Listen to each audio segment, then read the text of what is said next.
en 40 secondes d'accélérer, en réalité 9 jours, ce que peuvent faire les pucerons d'une fleur de nigelle.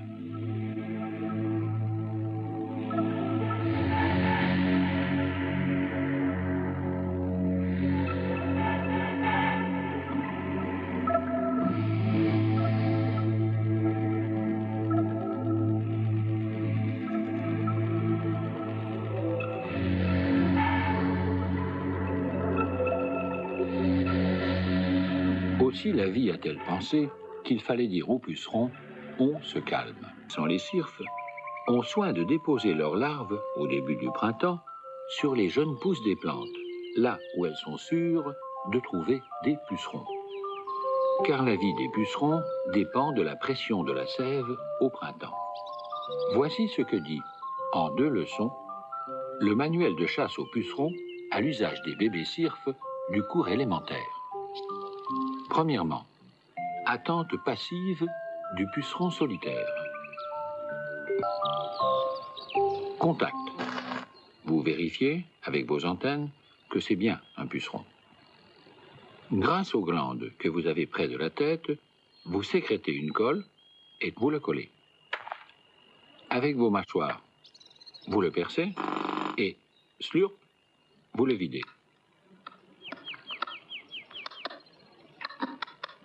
Non, pas par une patte.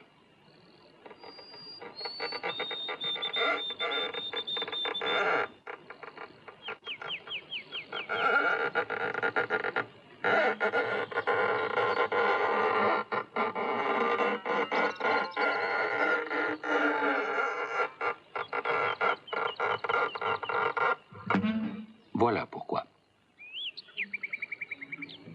Deuxièmement, capture active de plein de pucerons, en même temps. Vous foncez dans le tas, de sorte que vos antennes en touchent sans arrêt. Tant que vous en effleurez, vos glandes latérales et ventrales produisent une colle qui les recouvre et les agglutine. Ce qui vous donne des pucerons prêts à coller.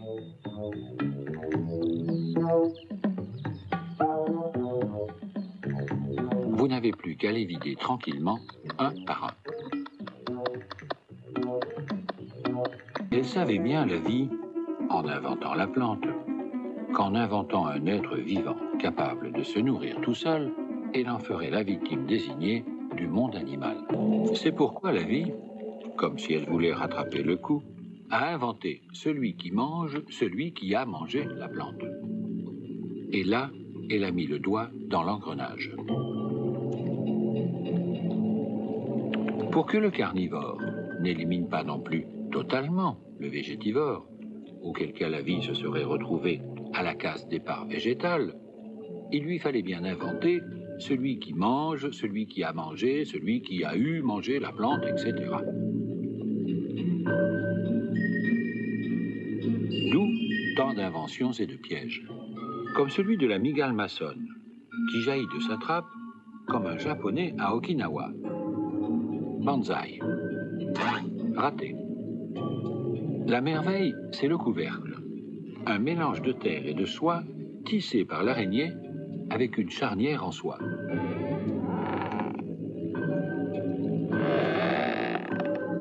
La porte. Merci.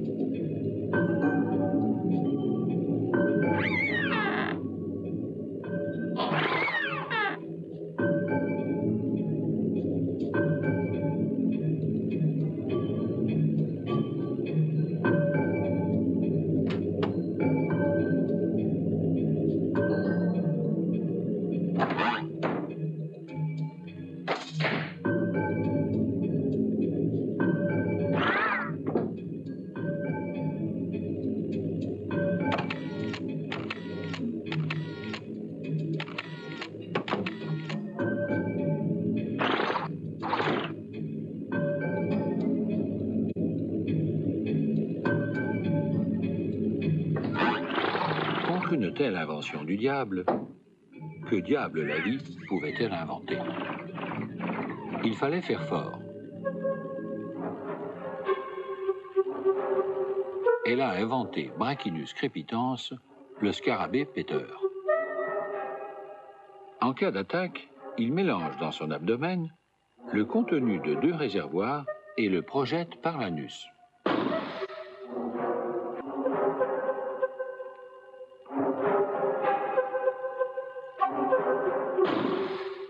Ralenti, s'il vous plaît.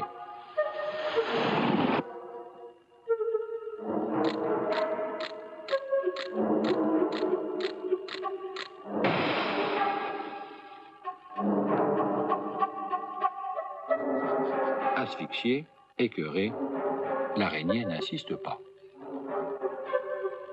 Bref, à force d'inventer, celui qui mange et celui qui empêche de manger, celui qui a mangé l'autre, etc.,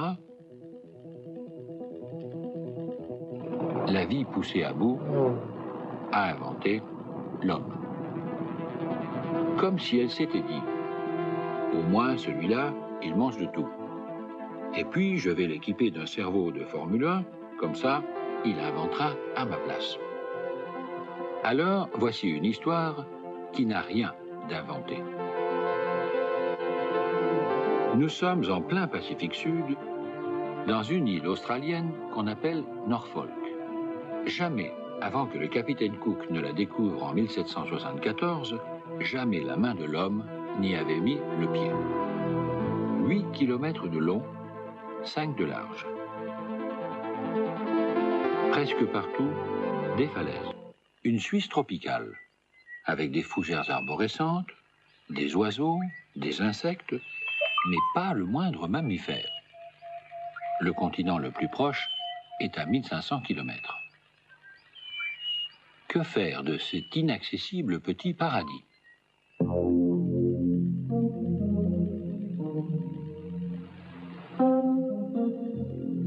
Un enfer, voilà l'idée.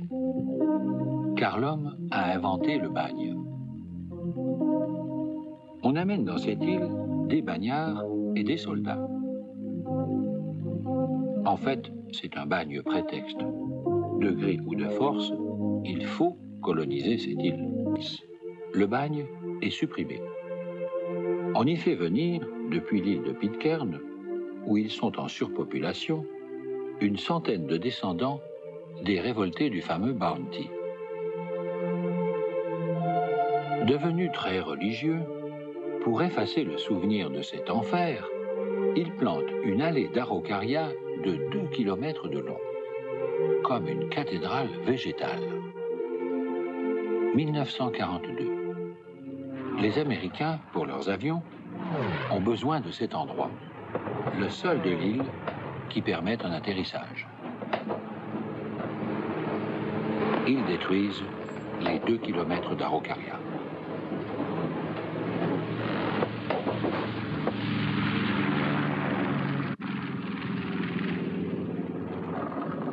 Aujourd'hui, toujours pas de port. À part ça, les Anglais ont planté du gazon, normal. Pour le tondre et en même temps avoir du lait, les Australiens ont amené des vaches. Elles ont tous les droits. Mais, attention, ni une vache, ni une plante, ni un humain de plus que ceux qui sont installés là depuis la guerre ne peut désormais immigrer. 1500 habitants, pas un de plus.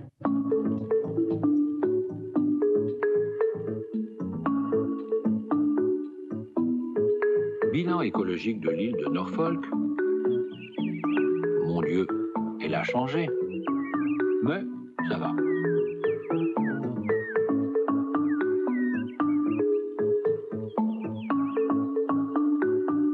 Alors, où est l'histoire? Eh bien, il y avait ici, à 2 km de l'île, une autre île, beaucoup plus petite, avec la même végétation. En 1830, pour en faire une réserve de gibier, les soldats y ont amené un couple de lapins, se disant qu'ils s'y reproduiraient sans pouvoir s'en échapper. Le bagne des lapins. Le lapin, par excellence, est une invention herbivore de la vie. Il ne touchera jamais une plante empoisonnée comme la fougère, mais à part ça, il mange de tout. Et s'il adore la carotte, c'est parce qu'il est rongeur de racines. Non seulement rongeur, mais fouisseur.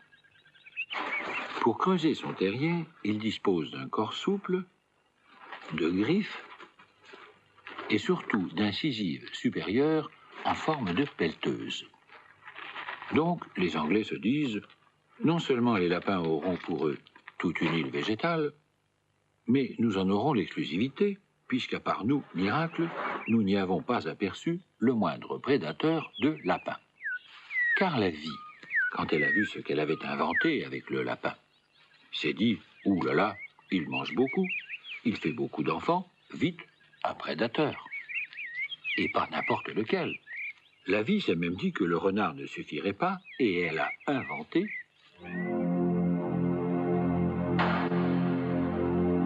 l'attaque air-sol.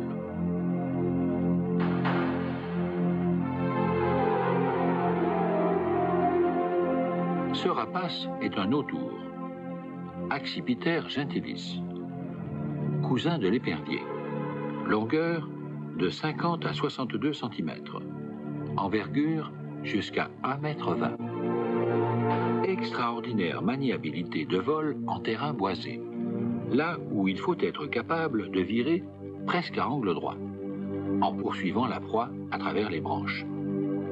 La queue agit comme un gouvernail. L'autour est capable de contrôler, à lui seul ou en couple, une zone forestière de 400 hectares. Activité régulatrice excellente sur tout ce qui a plume ou poil de moins de 3 kg, y compris le lapin. Et là, ça devient du sport.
Dans cette île de Norfolk, en plein Pacifique Sud, la vie, pendant des centaines de millions d'années, n'avait pas installé le moindre mammifère, ni anglais, ni lapin.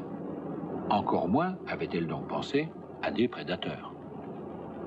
Dans la grande île, l'homme étant volontiers son propre prédateur, a fini par se réguler lui-même.